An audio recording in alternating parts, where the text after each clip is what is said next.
It's me, Nimis, and I wanted to talk about PewDiePie's like adventure into drawing. But let's get into it. Like the fact that he took 30 days and he went from like really like mid tier to, like a really decent beginner. It's like I didn't even do that. Like being committed to something like drawing, you can really see the benefits and reap what you've sown like so early.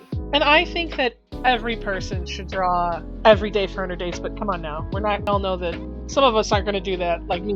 So let's kind of like look at these drawings. Like he has he has all these like little drawings here. He has like all these like little sketches where there's some good and some bad. There's a few here that are super cartoony.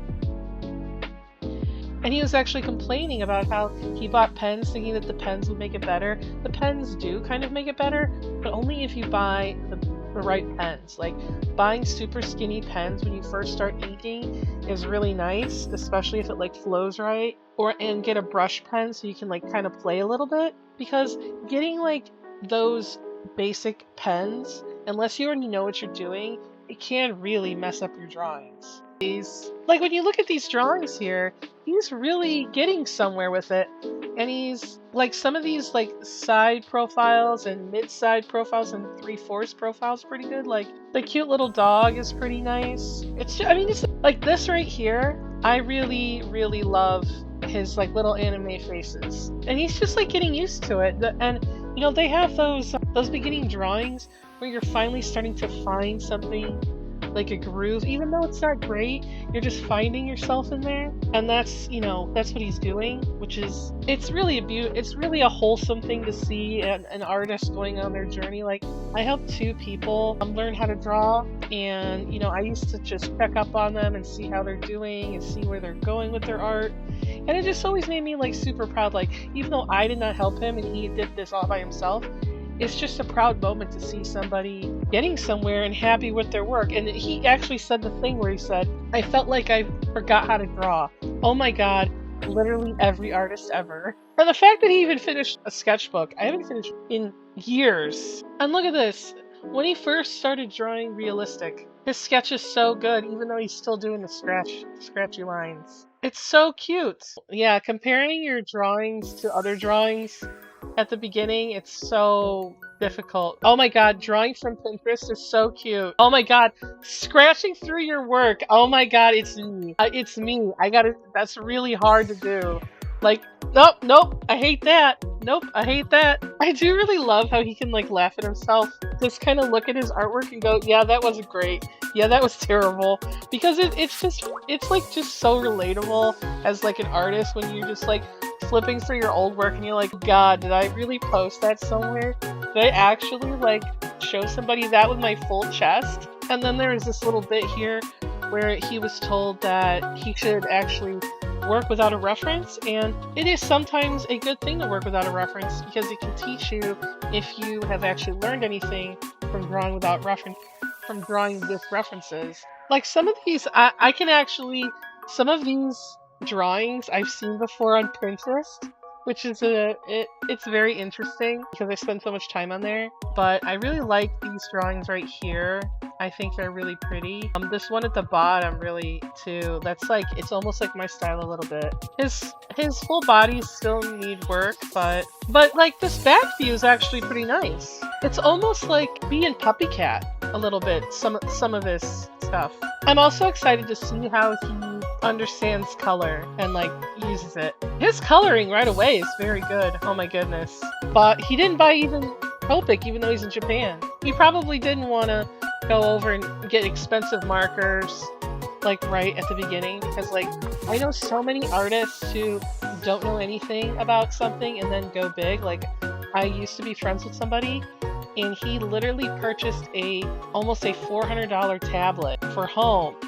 And then he was like, I'm going to be an artist and I'm going to learn how to draw. And I'm like, that's good. I'm so glad. But I think that you should start with paper and pencil first at the beginning, just in case you don't actually like drawing. And he's like, no, man, I'm going to love drawing. Literally 3 weeks after he first started drawing, he completely dropped it. And there's this like little part right here where he talks about like not wanting to color something because you think it looks good in pencil. Oh my God, that's like such a thing too. Like in my old sketchbooks, I would never color anything. Everything is was just like black and white. And then maybe sometimes I would put it in a scanner and I would scan it and then color it on paper and like go over everything. And then like the thing is before I got my iPad, I would actually all of my artwork was pencil work because like pencil, in the digital first. It was digital pencil because I could never manage to figure out how to ink.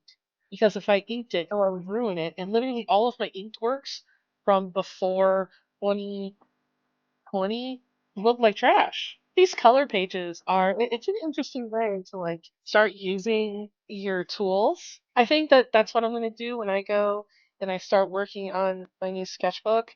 I'm going to try some of these, like make one whole page yellow because Brett's lucky. I'm going to like link her somewhere in the comments or something. She does that all the time where she'll make it like one color per page. And when you see her like artwork, it's so pretty because it's just like, various different yellows and various different pinks and like all the colors that she picked just because she wanted to test them. It's pretty cool. It's pretty cool. But these artworks in this like yellow, this one at the top is really cute. Like it reminds me of one of my characters. I really like that. And then when it comes to like this like girl character, he says that he colored it sloppily and he could have done better.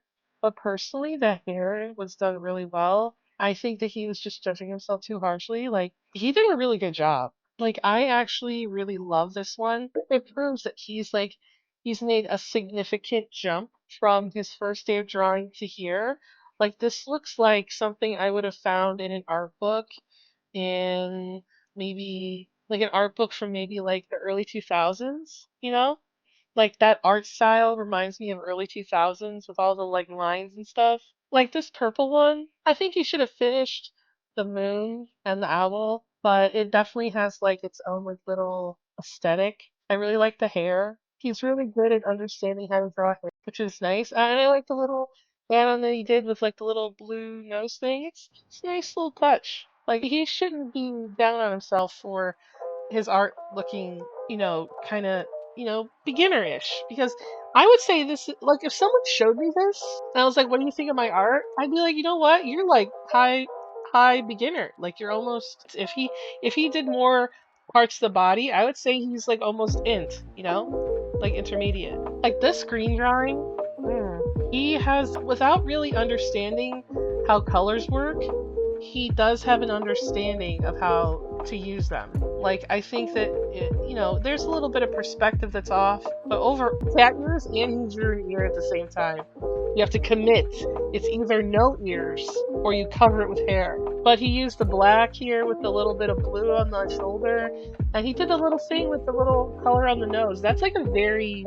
I bet if he keeps drawing, I bet he'll keep doing that because I think he likes that. Like these little drawings, these little sketches, I think that he definitely needs to use, like, I know what he's doing, like he is using the Lumis method a little bit, but then he goes off of the Lumis method because he is copying from Pinterest and trying to replicate it. And I think that if he used the Lumis method every time, he would get closer to some of the results that he's looking for. Like these ones here, over on the right-hand side, that little girl's face is really, it's good. It's good. It's a good expression.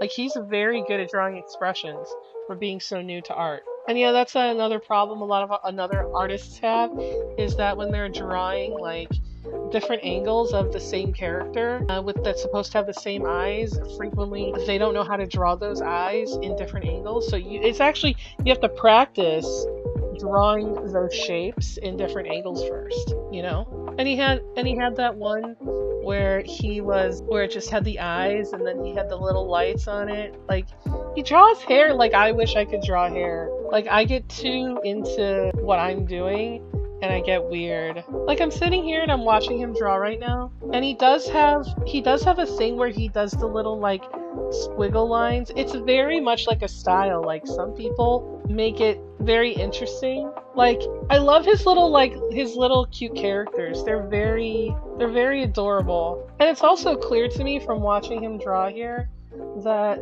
he's been looking at manga for references. on how to color, because some of, like, for example, the neck, you know, it's like very shaded right there, similar to how a manga would be if it was like